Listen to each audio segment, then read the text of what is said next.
اگر میرا جواب تمہیں عقل کی حد سے زیادہ تھکا دے تو تمہیں اپنی شکست تسلیم کرنا ہوگی۔ یہ سن کر قاسم اندر ہی اندر ہنسنے لگا۔ وہ سوچنے لگا کہ یہ سادہ آدمی کیسے اتنی بڑی دانائی کا مقابلہ کرے گا۔ دربار میں سب لوگ سانس روک کر اس لمحے کا انتظار کرنے لگے جب قاسم اپنا پہلا سوال پوچھے گا اور حضرت بہلول دانا اپنی دانائی کا مظاہرہ کریں گے۔ یہ منظر دربار میں ایک کشیدہ اور دلچسپ سسپنس پیدا کر گیا، جیسے سب جانتے ہوں کہ اب کچھ غیر معمولی ہونے والا ہے۔ دربار میں تناؤ کی فضا برقرار تھی۔ قاسم نے بڑی وقار سے قدم آگے بڑھایا اور سب کی نظریں اس پر جم گئیں۔ وہ اپنی مغروری سے لبریز تھا اور ہر قدم کے ساتھ اپنی اہمیت ظاہر کرنے کی کوشش کر رہا تھا۔ پھر اس نے بلند آواز میں پہلا سوال پوچھا، حضرت بہلول دانا، اگر تم واقعی عقل مند ہو تو یہ بتاؤ کہ اس زمین کا اصل مرکز کہاں ہے؟ دربار میں ایک لمحے کے لیے خاموشی چھا گئی۔ بڑے بڑے علماء ایک دوسرے کی طرف دیکھنے لگے، چونکہ یہ سوال اتنا پیچیدہ اور حیران کن تھا کہ اسے سمجھنے کے لیے کسی کو بھی لمحوں سوچنا پڑتا۔ زمین کا مرکز معلوم کرنا انسانی عقل کی حد سے بھی باہر لگ رہا تھا۔ ہر کوئی سوچ رہا تھا کہ اب حضرت بہلول دانا کس طرح اس سوال کا جواب دیں گے۔ حضرت بہلول دانا نے کچھ دیر خاموشی اختیار کی، گویا وہ زمین کی گہرائیوں اور فاصلے کا حساب کر رہے ہوں۔ پھر انہوں نے آرام سے اپنے گدھے کے پاس قدم رکھا اور اپنے ہاتھ میں پکڑی ہوئی چھڑی کو گدھے کے پچھلے بائیں پاؤں کے نیچے زمین میں گاڑ دیا۔ سب کی نظریں حیرت سے اس پر مرکوز ہو گئیں۔ حضرت بہلول دانا نے پرسکون لہجے میں کہا، یہی زمین کا مرکز ہے، اور اگر تمہیں شک ہے تو تم خود پوری زمین کو ناپ کر دیکھ لو۔ اگر کہیں بھی فرق نکلا تو میں اپنی شکست تسلیم کر لوں گا۔ یہ جواب سن کر دربار میں موجود ہر شخص ہکا بکا رہ گیا۔ قاسم کے چہرے پر پہلے حیرت اور پھر غصے کی جھلک آ گئی۔ وہ سوچ رہا تھا کہ یہ کیسے ممکن ہے کہ کوئی اتنی بڑی دانائی اور حاضر جوابی دکھا دے۔ اس نے اپنی عقل کے تمام زاویے استعمال کرنے کی کوشش کی، مگر یہ سمجھنے سے قاصر تھا کہ حضرت بہلول دانا نے سوال کو کس طرح سادہ اور منطقی انداز میں حل کر دیا۔ دربار کے لوگ حیرت اور تعریف کے ملے جلے جذبات میں مبتلا ہو گئے۔ علماء سر ہلاتے ہوئے کہنے لگے کہ واقعی حضرت بہلول دانا کی دانائی اور حاضر جوابی مثال سے بڑھ کر ہے۔ بادشاہ سلطان حارث کے چہرے پر بھی ہلکی سی مسکراہٹ تھی۔ وہ سمجھ چکے تھے کہ حضرت بہلول دانا نے نہ صرف قاسم کو حیران کر دیا بلکہ دربار میں سب کو بھی سبق سکھا دیا۔ قاسم کے غرور کو پہلا زخم لگا۔ اس نے سوچا کہ شاید اس نے کسی سادہ آدمی کو نظر انداز کر دیا تھا، لیکن اب حقیقت سامنے تھی کہ حضرت بہلول دانا کی عقل اور حکمت کسی بھی مغرور عالم کی سمجھ سے کہیں آگے تھی۔ اس لمحے پورا دربار حضرت بہلول دانا کی دانائی کی تعریف میں گونج اٹھا، اور قاسم کی مغروری پہلی بار چیلنج کا شکار ہو گئی۔ یہ پہلا سوال نہ صرف قاسم کو حیران کر گیا بلکہ دربار کے ہر شخص کو یہ سبق سکھا گیا کہ حقیقی عقل سادگی اور سمجھداری میں چھپی ہوتی ہے، نہ کہ غرور اور دکھاوے میں۔ دربار میں پہلا سوال سن کر سب لوگ ابھی بھی حیرت میں تھے۔ قاسم کے غرور کو پہلے ہی شدید دھچکا لگا تھا، لیکن وہ ہمت ہارنے کے بجائے اگلے سوال کی تیاری میں لگ گیا۔ وہ اپنے آپ کو مضبوط دکھانے کے لیے تھوڑا آگے بڑھا اور دربار کے سب لوگوں کی نظریں اس پر جم گئیں۔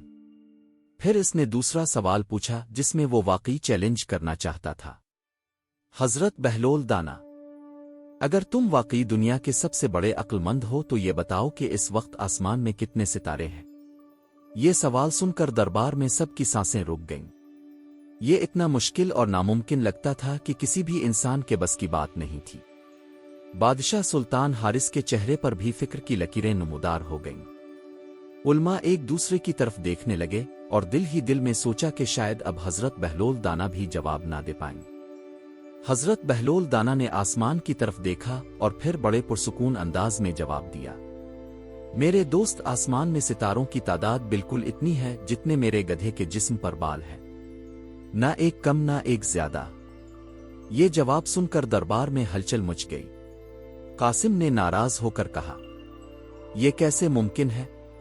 یہ تو مذاق لگتا ہے۔ تمہیں اس کا کیا ثبوت ہے؟ حضرت بہلول دانا نے مسکرا کر جواب دیا، اگر تمہیں شک ہے تو گدھے کے بال گن لو اور میں آسمان کے ستارے گنوں گا۔ اگر گننے کے بعد ایک بھی فرق نکلا تو میں اپنی شکست تسلیم کر لوں گا۔ قاسم کے چہرے پر خوف اور حیرت کے ساتھ ساتھ غصہ بھی ابھر آیا۔ وہ جانتا تھا کہ یہ کام انسان کے بس کی بات نہیں، اور یہ پہلا موقع تھا جب اس کی عقل اس کے غرور کے سامنے کمزور پڑ گئی۔ قاسم نے آخر میں تیسرا سوال پوچھا، امید کے ساتھ کہ شاید اس میں کامیابی حاصل کر لے۔ قاسم نے آخر میں تیسرا سوال پوچھا، امید کے ساتھ کہ شاید اس میں کامیابی حاصل کر لے۔ حضرت بہلول دانا، گدھے کی دم میں کتنے بال ہیں؟ حضرت بہلول دانا نے اپنی مسکراہٹ کے ساتھ جواب دیا، جتنے بال تمہاری داڑھی میں ہیں اتنے ہی بال اس گدھے کی دم میں ہیں، نہ ایک زیادہ نہ ایک کم۔ یہ جواب سن کر پورے دربار میں ایک ہلکی ہنسی چھا گئی۔ قاسم اندر ہی اندر لرزنے لگا، کیونکہ اب وہ سمجھ چکا تھا کہ حضرت بہلول دانا نے نہ صرف اس کے سوالوں کا جواب دے دیا بلکہ اس کی اپنی عقل کو اس کے خلاف استعمال کر دیا۔ یہ لمحہ واضح کر رہا تھا کہ حقیقی دانائی میں سادگی اور حکمت پوشیدہ ہوتی ہے، اور مغرور عقل کبھی بھی سچی عقل کے سامنے ٹک نہیں پاتی۔ دربار میں سب لوگ حیرت اور تعریف کے ملے جلے جذبات میں مبتلا ہو گئے۔ دربار میں تناؤ اور حیرت کی فضا اب بھی برقرار تھی۔ قاسم کے 2 سوالوں کے جواب سن کر دربار کے سب لوگ حیرت میں ڈوب چکے تھے، لیکن تیسرا سوال سب سے بڑا چیلنج تھا۔ قاسم نے آخری امید کے ساتھ پوچھا کہ گدھے کی دم میں کتنے بال ہیں، اور حضرت بہلول دانا نے بڑے پرسکون اور دانا انداز میں جواب دیا کہ اتنے ہی بال ہیں جتنے قاسم کی داڑھی میں ہیں۔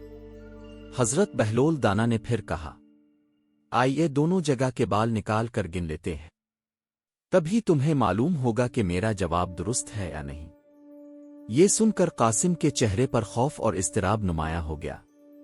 وہ جانتا تھا کہ اب وہ واقعی اپنی عقل کے تمام پہلو استعمال کر چکا ہے، مگر حقیقت یہ ہے کہ اس کی داڑھی کے بال گننے کے بعد وہ مکمل طور پر قاصر تھا۔ قاسم کی مغروری اور خود اعتمادی ایک دم ٹوٹ گئی۔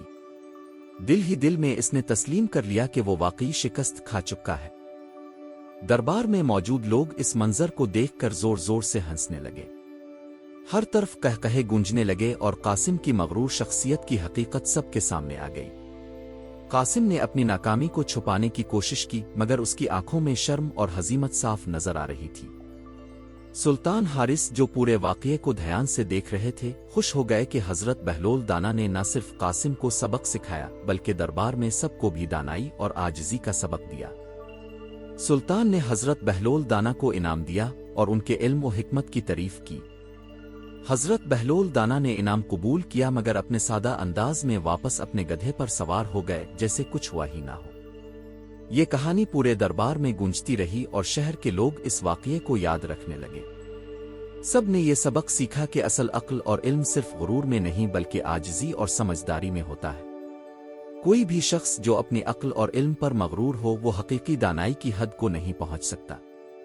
حضرت بہلول دانا نے یہ ثابت کر دیا کہ علم کا مقصد کسی کو نیچا دکھانا نہیں بلکہ مسائل کو سمجھداری سے حل کرنا اور دوسروں کو سبق سکھانا ہے۔